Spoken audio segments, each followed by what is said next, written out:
Ishi bila wasi na Red Relax. Jiunge na vifurushi vyetu vya Silver, Gold na Platinum na utapata dakika nyingi za kupiga mitandao yote, SMS na MB, pamoja na dakika za kupiga simu nje ya nchi. Kifurushi chako kinapoisha, una uwezo kufanya kijinunue au kijirudie chenyewe upya, huku dakika, SMS na MB zako ambazo hazijatumika zikihamishiwa kwenye kifurushi chako kipya. Si hayo tu, ukinunua kifurushi cha Red utaweza kufurahia huduma za app ya sokoni bure, taarifa fupi za M-Pesa bure, kipaumbele ukitembelea duka lolote la Vodacom nchini, na ukipiga simu huduma kwa wateja na kuarifiwa ukipiga simu na kuikosa bure. Piga *149 *01 alama ya reli. Chagua Red sasa, uishi bila wasi.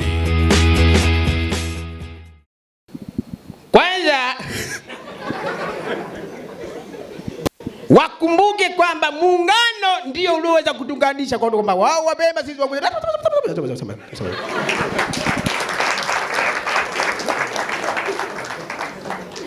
Katika nchi yetu tunajivunia kwa sababu tuna vijana wanaopenda swala zima la elimu.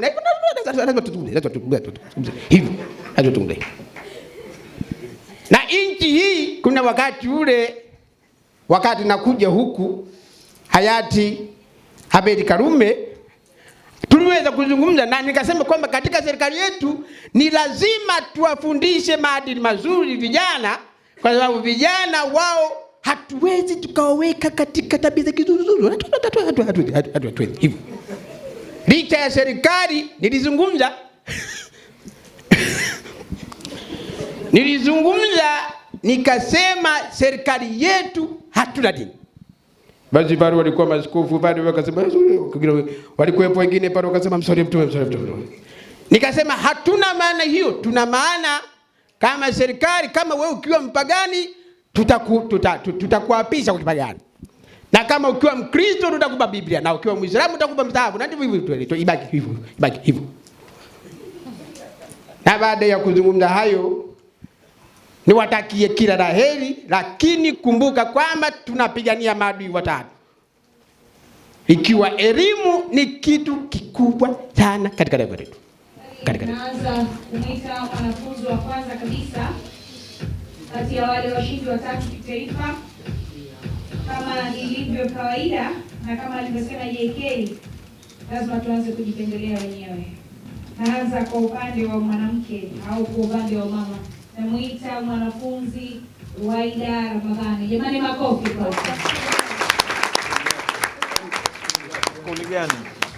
Skuli gani? Anatoka Zanzibar Commercial. Wow. Hongera sana. Huyo ndiye Waida Ramadhani. Niamini jamani, kama wanawake tunaweza. Umefaulu kwenye nini? Commerce. Okay.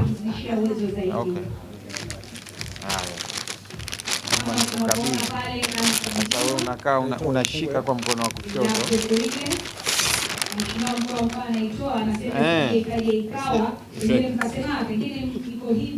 Ni laptop yenyewe kabisa. Hongera sana. Na kutakia kila la kheri na ufanye vizuri zaidi na unapokwenda. Na mwita mwanafunzi Mikdadi Mahmud kutoka Lumumba. Jamani, makofi sana.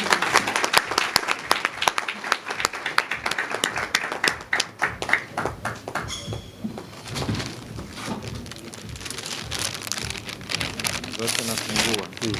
Naye hali kadhalika kufunguliwa laptop na mheshimiwa mkuu anaifungua ili kweli wahakikishe. Lete mkono wa kulia. Jamani, makofi sana. Hani pete yake. Hali kadhalika na yeye anapata laptop ile.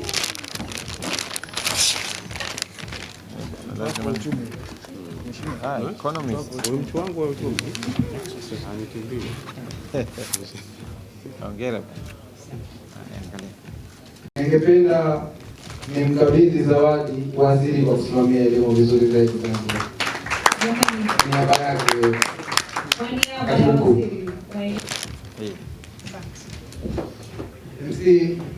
Kwa sababu ile mpya Tunachukua fursa hii ya mgeni rasmi ili aikate utepe hapa leo bila kupoteza muda. Jamani, ndio tunaifungua leo. Na nimepata baraka ya kufunguliwa na wanafunzi. Kwa hiyo sisi wengine ambao hawajapata, wallahi kila kusali tuombe Mungu Mwenyezi Mungu ajalie tupate njia zaidi na utepe huo anakabidhiwa mkasi. Bila shaka ile pale ni katiba ya green light certificate iko hapa ambayo ipo mwenyekiti anaangalia kwa makini zaidi, na huo ndio usajili ambao kawaida unakuwa usajili wa serikali. Ni makofi na vigelegele. Tayari imeshafunguliwa rasmi. Na wewe haya.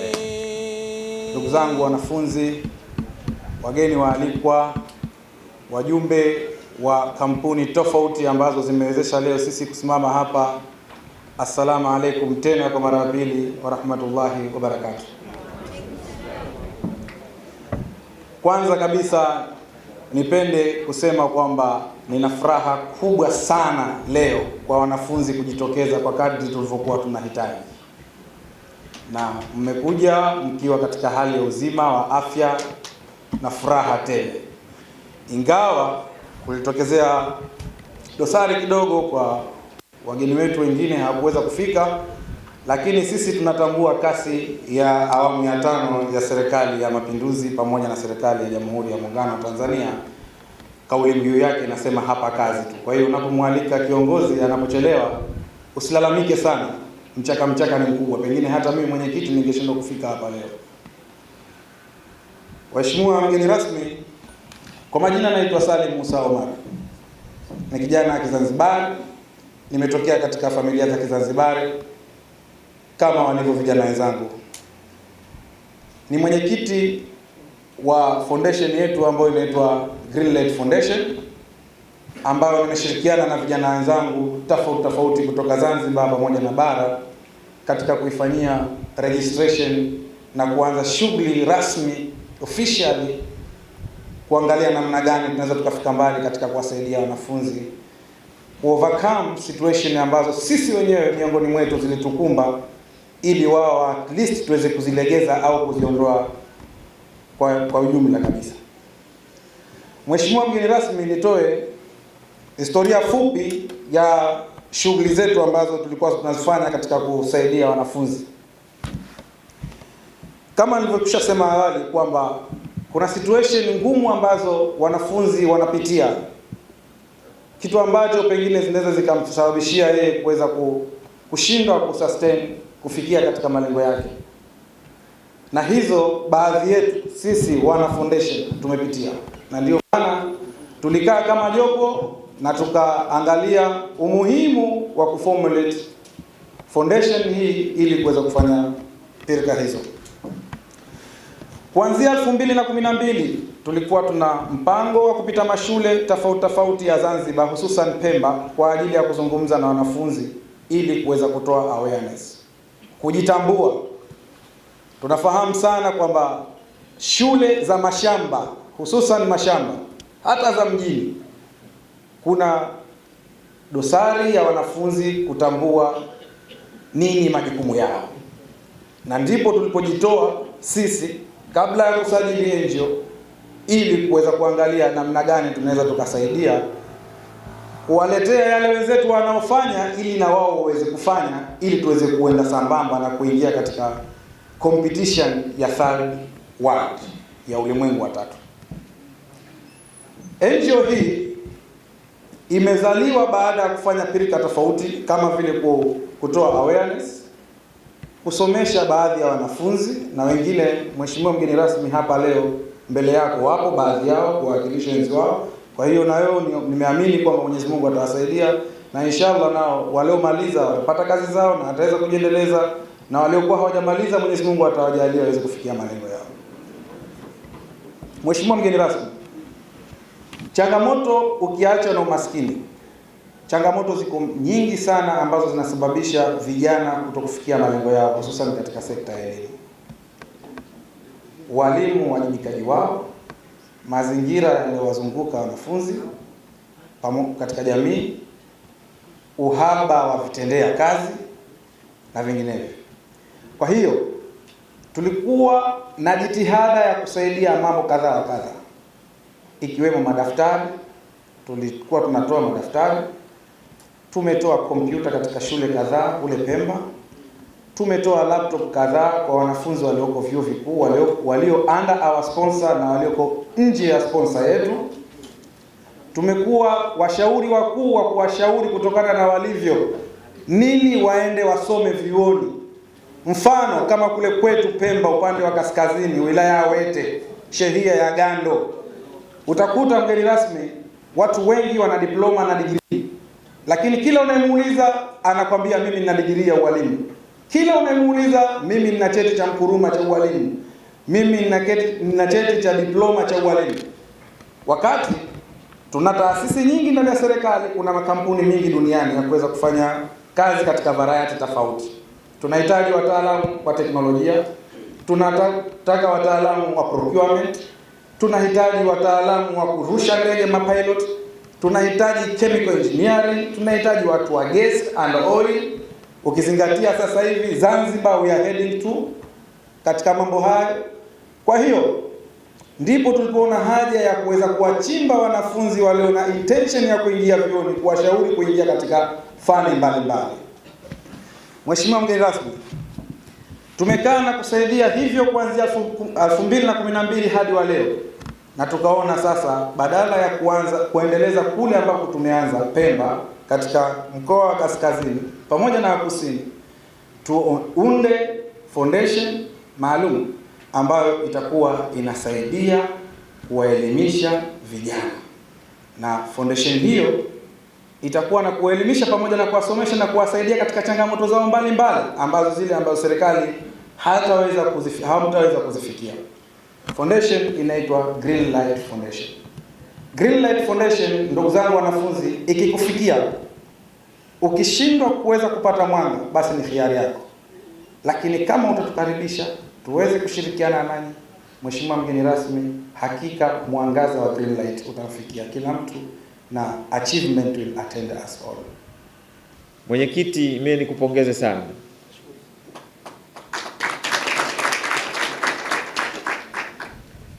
Kipindi cha hivi karibuni nilikuwa nasoma mitandao ya kijamii, nikawa na kuona unapewa zawadi kule Dar es Salaam.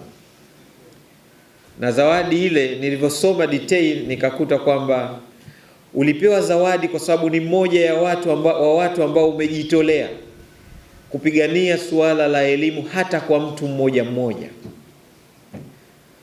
Nilisoma pale nikaambiwa kwamba uliuza gari lako ili kusudi kumnusuru au kuwanusuru wanafunzi ambao wangelifukuzwa chuo kwa sababu ya kuto kupata ada.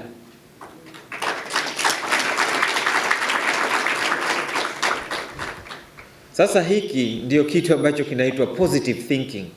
Unafikiri lakini positively. Lakini pia hiki kinaitwa development thinking. Unafikiri kimaendeleo. Wengi wetu tunafikiri kwa maendeleo ya kwetu binafsi, hatufikiri kwa maendeleo ya wenzetu. Anadhani mtu wajibu wake kama yeye ni yeye mwenyewe, pengine na mke wake na watoto wake. Hapana, sio hivyo. Tunatakiwa to think big, tufikiri kwa upana zaidi. Kwa hiyo mwenzetu huyu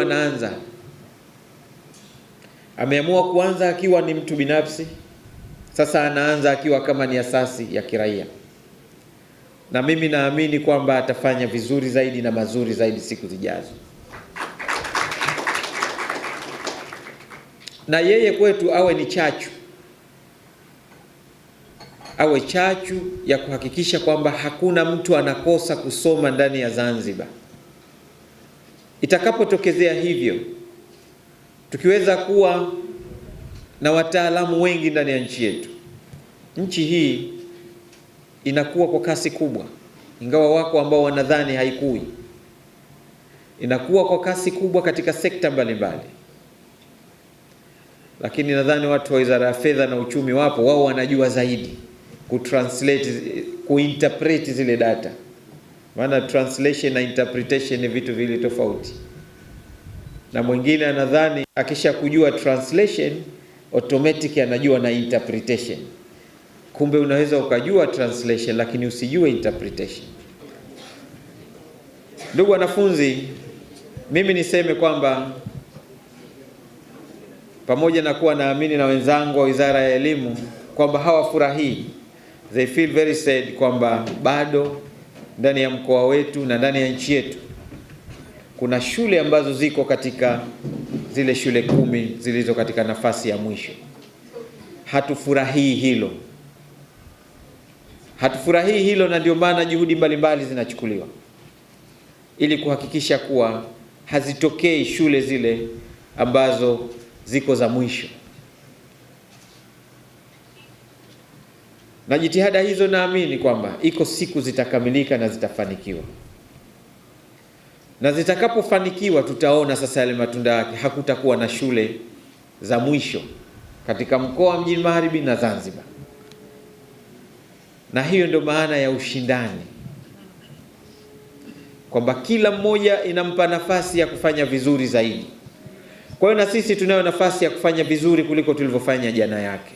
Ishi bila wasi na Red Relax. Jiunge na vifurushi vyetu vya Silver, Gold na Platinum na utapata dakika nyingi za kupiga mitandao yote, SMS na MB, pamoja na dakika za kupiga simu nje ya nchi. Kifurushi chako kinapoisha, una uwezo wa kufanya kijinunue au kijirudie chenyewe upya, huku dakika, SMS na MB zako ambazo hazijatumika zikihamishiwa kwenye kifurushi chako kipya. Si hayo tu, ukinunua kifurushi cha Red utaweza kufurahia huduma za app ya sokoni bure, taarifa fupi za M-Pesa bure, kipaumbele ukitembelea duka lolote la Vodacom nchini, na ukipiga simu huduma kwa wateja na kuarifiwa ukipiga simu na kuikosa bure. Piga *149 *01 alama ya reli. Chagua Red sasa, uishi bila wasi.